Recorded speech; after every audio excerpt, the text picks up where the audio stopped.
આ જે ખંભાતના દાબડા છે ને ખૂબ જ પોપ્યુલર છે, એની બાજુમાં જ રહીએ છે અને એટલા વખણાય છે કે ઉપવાસ કર્યો હોય ને તો બી તોડી નાખવાનું મન થાય છે. તો પ્લીઝ એકવાર તમે ખંભાત આવો અને અહીંના દાબડા ખાઓ. બોમ્બેના જ્યારે બી અહીં વડુચી માતાએ અમારા દર્શન કરવા આવે છે તો સ્પેશિયલ દાબડા ખાવા અહીં આવે છે. જમવાનું હોય તો બી જમતા નથી પણ દાબડા ખાય છે કમ્પલસરી. એવું છે? હા, તો તમે તો રોજ ખાતા જ હશો. ઓલવેઝ. તો કેમ છો મારા વાલા ચરોતર વાસી? આપણે ચરોતર સિરીઝ ચાલી રહી છે, ચરોતરનો ચટાકો. એ અંતર્ગત આપણે આજે ખંભાતની અંદર આવ્યા છીએ અને આજે હું તમને એક સરસ જગ્યાએ લઈને આવ્યો છું. તમને ખબર જ હશે કે સુરતની અંદર જેમ એમની ઘારી ફેમસ છે, જામનગરની અંદર તમે જોવા જાઓ તમને ઘૂઘરા ફેમસ છે, એવી જ રીતે અમારા ચરોતરની વાનગી હું તમને બતાવવાનો છું. આજે દાબડા એટલે ભજીયા ગલીએ ગલીએ અમારા ચરોતરની અંદર મળે જ છે. તો આજે આપણે આવ્યા છે ખંભાતની અંદર. તમે જોઈ શકો છો કે દાબડાવાળા જે 50 વર્ષથી વધારે જૂના અને જાણીતા છે. તમે જોઈ શકો છો અત્યારે લાઈન લાગી છે. બતાવો નજીક આવો. તમે જોઈ જ શકો છો. તો આપણે આજે આ ટેસ્ટ કરવાના છીએ, જે બહુ જ મજા આવવાની છે. આવી જાઓ મારી સાથે.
અમારે તો એક દુકાનદાર છું બરાબર, મારા કસ્ટમરને જે પસંદ આવે એ વાવા કરે બહુ મોટું છે અમારું.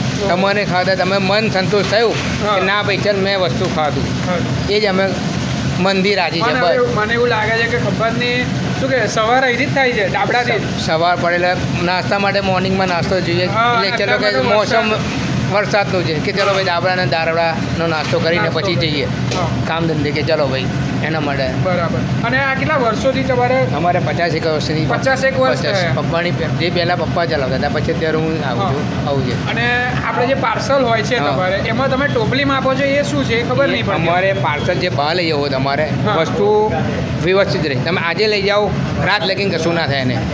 અને બીજી વસ્તુ કે આપણે જે હાફ ફ્રાય કરીને આપું છું એ આજે લઈ જાઓ, કાલ લગીને કશું ના થાય એને.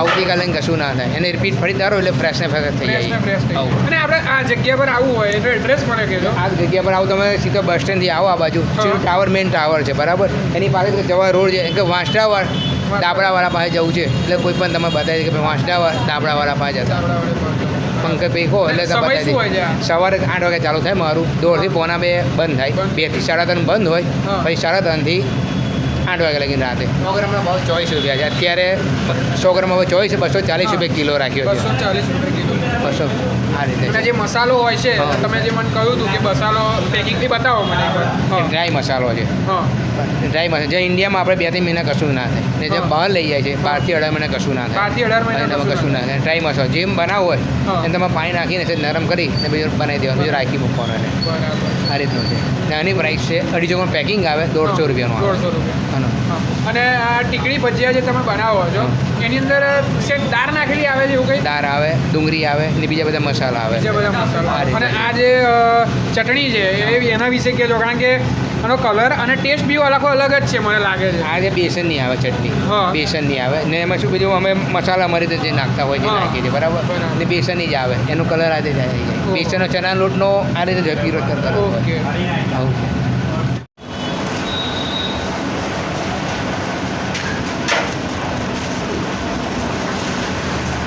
તમે જોઈ જ રહ્યા છો કે અહીંયા દાબડા છે હું તમને પહેલાં એમ કહી દઉં કે દાબડા જે છે એનો જન્મ કહેવાય ને કે ચરોતરની અંદર થયો હતો અને ચરોતર સિવાય તમે આખા ગુજરાતમાં જો જાઓ તો પણ તમને દાબડાનો ટેસ્ટ તો ના જ મળે જો દાબડા મળતા જ નથી ક્યાંય પણ જો બનાવતા હોય ને તો બી ચરોતર જેવો ટેસ્ટ તો ના જ આવે અને એમાંય ખંભા અને હા વાસિયાવાડના અને એ જે પંકજભાઈના જ બરાબર ને પંકજભાઈના જ જો તમે જે કટિંગ કરીને આપે છે અંદર મસાલો છે જે આપણે અંદર હમણાં મસાલો જે બતાવ્યો એ જ મસાલો છે અંદર તમે ઘરે પણ લઈ જઈ શકો છો હું તમને ટેસ્ટ કરીને બતાવીશ પહેલાં તો નું જે લેયર છે એની તીખાશ જે આવે છે એ બહુ મસ્ત યુનિક લાગે છે એની અંદર આ જે લેયર છે એની અંદર જે મસાલો ભરેલો છે એનો જે સ્વાદ આવે છે એકદમ આપણને એવું લાગે કે તીખો જ આવે પણ તીખા સાથે સાથે ખટાશ પણ આવે છે અને આમ તમને થોડું ઘરચાટું પણ લાગે અને હા એ ચટણીની અંદર આપણે જે બોરીએ છીએ ને એની સાથે એનો સ્વાદની કંઈક મજા જ અલગ પડી જાય છે હવે હું આવા ડુંગળીના ભજીયા એટલે કે ટીકડી ભજીયા કહેવામાં આવે છે એ પણ હું તમને ટેસ્ટ કરીને બતાવું કારણ બધે આપણે મોસ્ટલી જોવા જઈએ ને તો કઢી આપણને અહીં પીધી મળે છે પણ અહીંયા જે બનાવવામાં આવેલી છે એ એનો કલર પણ અલગ છે એનો ટેસ્ટ પણ અલગ છે તમને ખાલી ખાટી કે ગરી નહીં લાગે પણ એકદમ ટેસ્ટી ગરચટી અને ખટાશ બે મિક્સવાળી લાગશે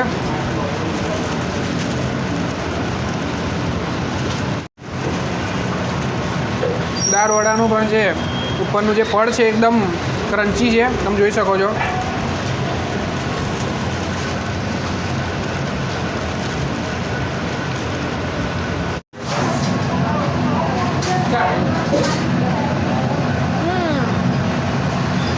આપણને અહીં આગળ સામના ભજીયામાં છે ને ગોટા આપવામાં આવે છે ગોટા હું તમને બતાવી દઉં આવા કંઈક હોય છે આ ખાલી ચણા લોટના બનાવવામાં આવે છે પણ આનો ટેસ્ટ જો તમે ચાખો ને બહારથી એકદમ ક્રિસ્પી અને અંદરથી એકદમ પોચા એટલે એવી આમ મોઢામાં તમે મૂકો ને એટલે જાણે એટલું મસ્ત લાગે ને ઇટ ફીલ્સ લાઈક હેવન અને બીજું આપણને આપવામાં આવે બટાકાના પૈસાના ભજીયા એની ઉપરનો જે મસાલો છે તમે જુઓ ખાલી મસાલો જે છાંટેલો છે ને એની પર એટલો મસ્ત છે ને અને એની ચટણી જોડે એને ખાવાના